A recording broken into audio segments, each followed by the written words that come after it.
Hi, everyone. I'm Sandra, a 33-year-old marketing executive at Thompson and Partners. Today, I want to share how I escaped my toxic in-laws and rebuilt my life. Trust me, you'll want to stick around for the ending. 2 years ago, I thought I found my fairy tale. I met Jack Bennett at the annual Children's Hospital Charity Gala. Charming, successful, and seemingly aligned with my values, Jack swept me off my feet. Our whirlwind romance was a dream: fancy dinners, surprise weekend getaways, and within 6 months, we were married. "You're exactly what this family needs, dear," his mother, Linda, gushed during my first dinner with the Bennetts. Someone bright and modern to shake things up. She welcomed me warmly, offering advice on family dynamics and always wearing a pleasant smile. But then there was Robert Bennett, Jack's father, a wealthy real estate mogul who ran his family like one of his businesses. From the start, his views were clear. "A working wife in our family?" He scoffed during our first meeting. "Jack, shouldn't you be making enough to support her?" "Dad, times have changed," Jack defended, though his voice wavered. "Sandra's career is important to her." Jack's sister Sarah and her husband Tom tried to warn me during our engagement party. "Sandra, you seem great, but you need to know what you're getting into," Sarah whispered.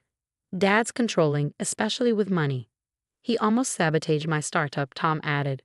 "Thought it would take too much attention away from the family business." I dismissed their concerns. I had my own life, my own career, and my best friends, Emma and David, who kept me grounded. "Girl, your father-in-law gives me the creeps," Emma said one day over sushi. "The way he grilled you about your Nordstrom purchases at dinner? Red flag." "He's just showing interest," I replied, though I was starting to see those red flags myself.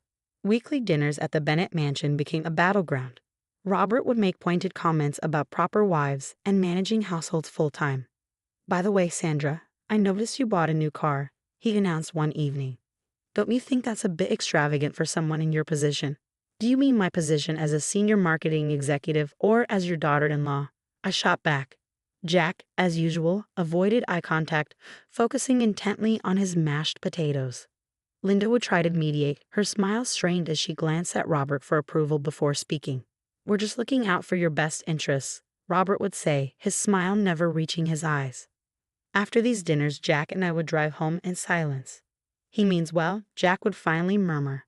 "That's just how Dad shows he cares." But I couldn't shake the feeling that I'd married into something far more complicated than I'd imagined. It all came to a head during a family dinner last month. I had just received a major promotion, and Linda insisted on celebrating with my favorite lasagna, despite Robert's disapproval. "I suppose even little achievements deserve recognition," Robert sneered, pushing his plate away. "Though real success comes from building something lasting, like my empire." "My marketing campaign increased client revenue by 40%, I countered. "That seems pretty lasting to me." His face turned red. In one swift motion, he swept his plate off the table, sending lasagna splattering across the expensive dining room floor. "Well, since you're so capable at work," he growled, "why don't you show us how capable you are at cleaning? That's what real wives do." I sat frozen, stunned. Jack just gripped his fork, knuckles white. "Jack," I whispered, pleading. Maybe just help clean up," he muttered. "You know how Dad gets." That night, Linda called me in tears. "I'm so sorry, dear," she sobbed. He's not usually like this." "Actually, he is," Sarah interrupted during our emergency coffee meetup the next morning. Her voice was sharp, her expression grim. "Remember my first husband? Dad basically orchestrated our divorce because he didn't fit the Bennett image. And that's not even the worst part." She pulled out her phone, scrolling quickly. "Tom found something in the company records," she said, pushing the screen toward me. "Dad's been moving money around, including from your joint accounts with Jack." My hands shook as I opened my banking app. Sure enough, large sums had been withdrawn and invested in Robert's projects, all authorized by Jack. "Why did you tell me?" I confronted Jack that evening, holding out the evidence. "Dad knows what he's doing with money," Jack said defensively. "He's just protecting our future by stealing from us." "It's not stealing if it's family," he replied, parroting his father's words like a dutiful son. The next blow came from Emma at work. "Sandra, you need to see this," she said, pulling me into a conference room.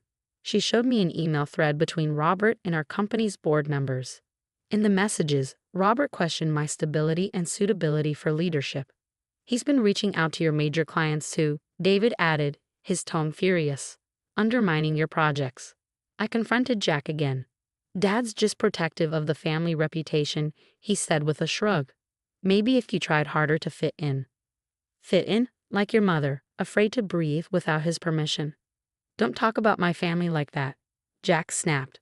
Our family, Jack. I'm your wife. Then act like it. The chasm between us widened. Jack spent more time at his parents' house while I threw myself into work. But Robert's influence reached everywhere. Clients began pulling out, citing vague leadership concerns. My hands are tied, my boss said in a closed-door meeting. Your father-in-law's been busy. Desperate, I called Sarah. How did you survive this? I sobbed. I didn't, she admitted. Not until I stopped trying to please him. But Sandra, this goes beyond family drama. Tom found evidence that Dad's been using company funds to bribe city officials. He's running a criminal empire. The next weeks were a whirlwind. Tom unearthed more damning documents, transactions linking Robert to shell companies, money laundering, and fraud. I started keeping meticulous records of every interaction, every email, every comment, every suspicious bank transfer. One afternoon, I found Linda alone in the garden, her hands trembling as she tended to the flowers. I should have warned you, she whispered. 40 years of this. He controls everything, my credit cards, my phone, even my mother's nursing home payments. I tried to leave once, back in '95. He threatened to ruin my brother's business. The final blow came when I checked my personal account, the one I had long before marrying Jack. Nearly $50,000 was gone.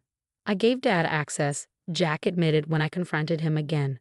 He said it was for our future. For the family? I laughed bitterly.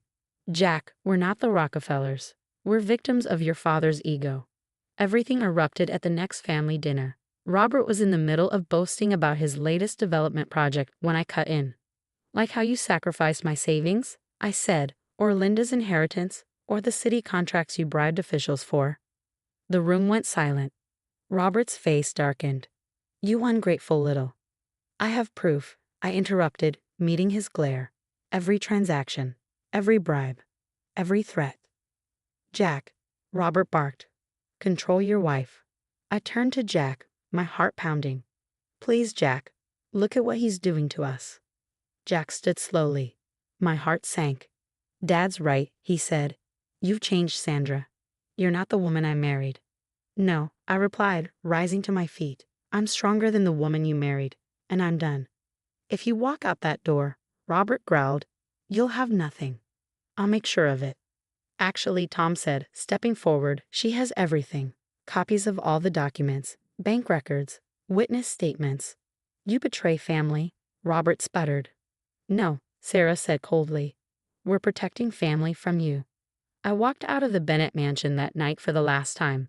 Emma and David were waiting outside, my belongings already packed in their car. I filed for divorce this morning, I told them as we drove away. What about all the evidence? Emma asked. I smiled for the first time in weeks. Oh, I have plans for that. Robert wants to play games. Let's play. 6 months later, I sat in my new corner office, sipping coffee as I watched Robert's empire crumble in real time on CNBC. Breaking news. Bennett Real Estate under federal investigation. My marketing skills had come in handy, not for covering up scandals like Robert had hoped, but for rebuilding my career. I started my own consulting firm, focusing on ethical business practices. The irony wasn't lost on me, turning the lessons learned from Robert's corrupt empire into a foundation for integrity. Did you see the news? Sarah called, her voice electric with excitement. Mom finally did it. She filed for divorce. Linda had called me just last week, her voice stronger than I'd ever heard it. You showed me it was possible to start over, she'd said. I hired a lawyer. I'm taking half of everything. My phone buzzed with another text, this time from Jack. Baby, please, Dad's company is falling apart. He's not himself. We need you back.